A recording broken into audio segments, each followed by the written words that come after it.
सत्य घटना है। अयोध्या में एक बाबा हुए थे, तपसी बाबा। जो लोग गए होंगे का नाम सुना, उनका आश्रम भी है। तो तपसी बाबा का प्रतिदिन का नियम था, कनक बिहारी का मंदिर है जो अयोध्या में, उनकी सेवा करने के लिए जाते थे अयोध्या में। और तपसी बाबा कनक बिहारी को अपना छोटा भाई समझते थे और अपने आप को बड़ा भाई समझते थे। आज उनकी सेवा करने जाए तो कहें, लाला तुम्हें कोई कमी तो नहीं है, कोई दिक्कत हो तो बता देना।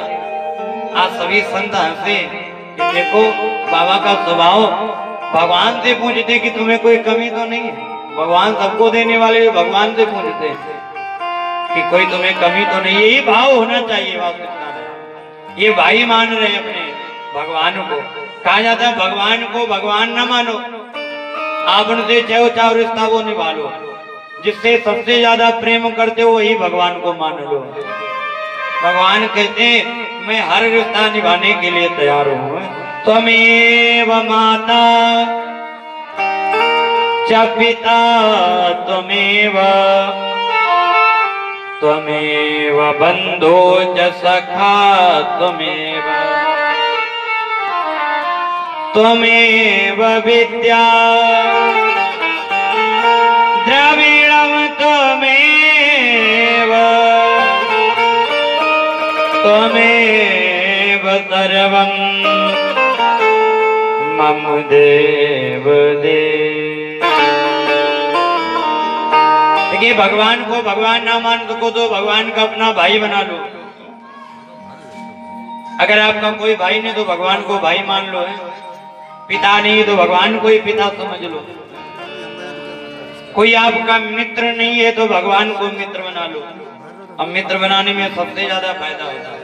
कहा जाता है जो बात अपनी मैया से नहीं बता सकते, जो बात हम अपने पिता से नहीं बता सकते, जो बात अपने घर वालों से नहीं बता सकते, जो बात हम अपने बहन से नहीं बता सकते, वो बात हम अपने मित्र से बता सकते हैं। सारी बातें मित्र से शेयर कर लेते हैं। तो भगवान को अपना मित्र बना लो, कम से उनसे बात तो बता सको। ये भाव होना चाहिए। कहो तुम ही हो माता पिता, तुम ही हो, तुम ही हो बंधु सखा, तुम ही हो, सब प्रभु आप हो। तो तपसी बाबा कहते लाला कनक बिहारी से तुमको कोई कमी तो नहीं है, कोई कमी हो तो हमें बता देना। संत कहते देखो भगवान से पूछ रहे तुम्हें कोई कमी तो नहीं है। एक दिन जो उस मंदिर के पुजारी जी थे, उनका जो बेटा था वो बीमार हो गया और उसके शरीर में रोग हो गया, चर्म रोग, खुजली हो गई। तो पंडित जी एक वैद्य के पास गए अपने बेटे को लेकर के। अब पंडित जी ने जब वैद्य जी को अपने बेटे को दिखाया कि मेरा बेटा बीमार हो गया, चर्म रोग हो गया है, कोई दवाई दे दो। तो वैद्य जी ने एक दवाई दी और वो दवाई ऐसी थी जो विष था उसमें, वो लगाने से ठीक हो जाता था। तो वो विष था जहर। बोले जाओ ये विष लेकर के और इसका लेपन वो उसमें मिला लेना नारियल के तेल में, गरी के तेल में, और इसको मिला करके अपने बेटे के लगाना, सही हो जाएगा। इसको बारीक पीस लेना, बिल्कुल जड़ी बूटी जी पर विष की तरह थे, जो काले वो मर जाए।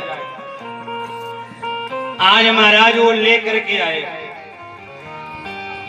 और उसको खूब पीसा और पीस करके महाराज उसको एक कटोरी में रखा। कटोरी को उठा करके ऐसे स्थान पर रखा जहां पर मिश्री रखी जाती थी। मिश्री कौन थी? जो दूध में मिला करके ठाकुर जी को भोग लगाया जाता था, वहीं रख दिया उसको भी, उस जहर को भी। और जो रात्रि हुई, भोग लगाने का समय आया, जब पंडित जी आए, अंधेला था, तो पंडित जी ने ये देखा नहीं कि हम मिश्री उठा रहे कि जहर। हम मिश्री की जगह जहर उठाया और ठाकुर जी के भोग में उस जहर को डाल दिया, विष को डाल दिया। और दूध को लेकर के आए, कनक बिहारी को भोग लगा दिया। अब पंडित जी ने तो मंदिर बंद किया, पंडित जी तो चले गए, और महाराज तपसी बाबा जो थे, जो पूजा करने आते थे, वो अपने घर में आराम कर रहे थे, सो रहे थे। अब महाराज जैसे ठाकुर जी ने उस जहर को पिया, भोग लगा, तो आज उनका शरीर धीरे धीरे नीला पड़ने लगा। कनक बिहारी का धीरे धीरे करके इनका शरीर पूरा काला पड़ गया जहर के कारण। ठाकुर जी का तपसी सो रहे थे। आज मंदिर से भगवान आवाज लगाने लगे तपसी बाबा को, भैया, क्योंकि ये भी अपना बड़ा भाई उनको समझते थे, वो छोटा भाई कहते थे। तो ठाकुर जी ने कहा अगर छोटा भाई मान लिया तो तुम हमारे बड़े भाई। मंदिर से आवाज लगा रहे, भैया भैया भैया, स्वप्न में आ गए, मेरी रक्षा करो रक्षा करो। जैसे नेत्र खोले तपसी बाबा ने तो क्या देखा, कनक बिहारी सामने खड़े। जैसे सामने देखा तो तपसी बाबा ने कहा, लाला तुझे क्या हो गया, क्यों रो रहे हो? देखा भगवान की आंखों में आंसू है। क्या हो गया, रोने का कारण क्या है? कनक बिहारी ने कहा, बाबा भैया, आज पंडित जी ने जो हमको भोग लगाया है वो जहर का भोग लगा दिया दूध में डाल करके। हम मुझे बड़ी तकलीफ है, हमारी रक्षा करो, हमें बड़ा कष्ट हो रहा है। आज तपसी बाबा ने तुरंत सभी संतों को जगाया, भैया उठो उठो, ठंडाई बनाओ, गुलाब जल लाओ, जल्दी चलो मंदिर में, भगवान की रक्षा करनी है। अब सब लोग एक एक घड़ा में जल लिए, हमारा ठंडाई बनाई, गुलाब जल लिया और लेकर के मंदिर पहुंचे। दरवाजा खटखटाया। आज जैसे दरवाजा खटखटाया हमारा, तो पंडित जी निकल करके आ, बोले आप लोग इतनी रात में यहाँ क्या कर रहे हैं? बाबा से तपसी बाबा ने कहा, अरे ठाकुर जी को जहर का भोग लग गया, बड़े तकलीफ में। पंडित जी ने कहा, जहर का भोग कैसे लग गया? बोले आपने जहर का भोग लगाया? बोले नहीं, हमने दूध का भोग लगाया मिश्री डाल करके। बोले अब आपने मिश्री का भोग नहीं लगाया, जहाँ मिश्री रखी थी वहीं जहर रखा था, हमसे हमारे लाला ने बताया है, और तुमने चीनी की जगह मिश्री की जगह जहर डाल दिया उस दूध में। आज पंडित जी जैसे दौड़ के आए तो क्या देखा, मिश्री तो वैसे रखी है और जहर गायब है। आज जैसे आए तो आज कनक बिहारी का शरीर पूरा काला पड़ा हुआ है। तपसी बाबा ने गुलाब जल से स्नान कराया, ठंडाई का भोग लगाया, खूब सेवा कर रहे हैं। और आज तपसी बाबा ने कहा, लाला अब तुम्हें कुछ आराम मिली कि नहीं? कुछ आराम मिली कि नहीं? भगवान रो रहे, नहीं भैया हमें आराम नहीं मिली। बोले फिर आराम कैसे मिलेगी? बोले हमें आराम तभी मिलेगी जो ये दूध जहर में मिला हुआ रखा है, अगर कोई व्यक्ति इस जहर को, दूध को पी ले तो मैं ठीक हो जाऊंगा। तपसी बाबा ने कहा, अरे अगर ऐसी बात है तो मैं भी दूध को पिए लेता हूँ। बोले नहीं, आप इस दूध को ना पियो, नहीं आप मर जाओगे। तो बोले तपसी बाबा ने कहा, मैं भले मर जाऊं पर आप तो ठीक हो जाएंगे, आपके लिए तो मैं मर भी जाऊंगा, आप मेरे छोटे भाई हो। कनक बिहारी ने कहा, नहीं भैया आप दूध को ना पियो। आज ये ऐसी खबर उड़ी कि सारे भक्त आसपास के मंदिर के बाहर खड़े हो गए। तो आज कनक बिहारी ने कहा, इस दूध के गिलास को लेकर के जाओ, बाहर जितने भक्त खड़े हैं इनसे जाकर के कहो जाके जो इस दूध को पिएगा वो मर जाएगा और हमारे बिहारी जी कनक बिहारी ठीक हो जाएंगे। जाओ जाकर के पूछो। आज तपसी बाबा उस दूध को लेकर के आए, जहर मिला हुआ था, बाहर हजारों की भीड़ लगी हुई है। तपसी बाबा ने कहा, भैया कनक बिहारी के ऊपर जहर चढ़ा हुआ है। सभी भक्तों ने कहा, हमें दर्शन कराओ। बोले अभी दर्शन नहीं हो सकते, पर ये दूध में रखा है जहर का मिला हुआ। बिहारी जी ने कहा है जो इस दूध को पी लेगा वो मर जाएगा, हमारे ठाकुर जी ठीक हो जाएंगे। आज जैसे तपसी बाबा ने ये कहा तो आज इस कलयुग के समय में भी त्रेता के भक्त प्रकट हो गए। आज जितने भक्त थे सब हाथ उठा करके खड़े हो गए, महाराज ये दूध हमें दे दो, हमें दे दो, मैं इस दूध को पीऊंगा। आज कोई ऐसा व्यक्ति होगा जो जहर पीने के लिए तैयार हो? आजकल तो लोग भगवान का भोग नहीं खाने को तैयार होते हैं।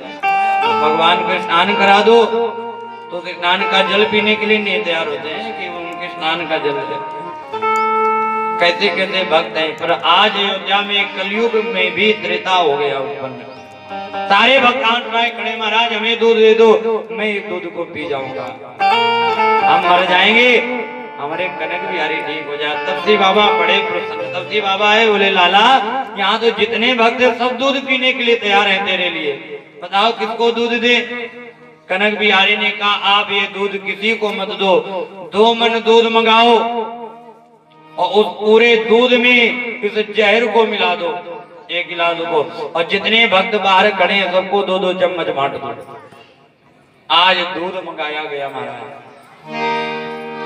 दूध मंगा करके पूरे में जहर मिला दिया गया, और जितने भक्त महाराज वहां थे सभी भक्तों को 2-2 चम्मच दूध दिया गया, जहर मिला हुआ। आज कनक बिहारी की ऐसी कृपा कि वहां किसी भक्त को कुछ नहीं हुआ, सब ठीक है, स्वस्थ हैं। आज जो ठाकुर कनक बिहारी का आज शरीर था, आज पूरा शरीर हमारा धीरे धीरे ठीक होने लगा, फिर सफेद होने लगा, अच्छे से सुंदर से ठाकुर जी दिखने लगे, पर हाथ काला पड़ गया। तपसी बाबा आए, लाला अब तो तुम ठीक हो गए ना? बोले सब तो ठीक हो गया, पर ये मेरा हाथ काला पड़ गया, ये नहीं सही हो रहा है। बोले क्यों? बोले सब दूध तो आपने बांट दिया, पर जो दूध कढ़ाई में डाला था आपने उसी में जहर मिलाया था, और वो जहर थोड़ा कढ़ाई में लगा रह गया है, और वो नहीं गया, इसीलिए मेरा हाथ काला पड़ गया है, अब ये ऐसे ही रहेगा। तो तफसीबा आज भी आप कनक बिहारी जी का हाथ जा करके देखे अयोध्या में, तो आज भी काला हाथ पड़ा है।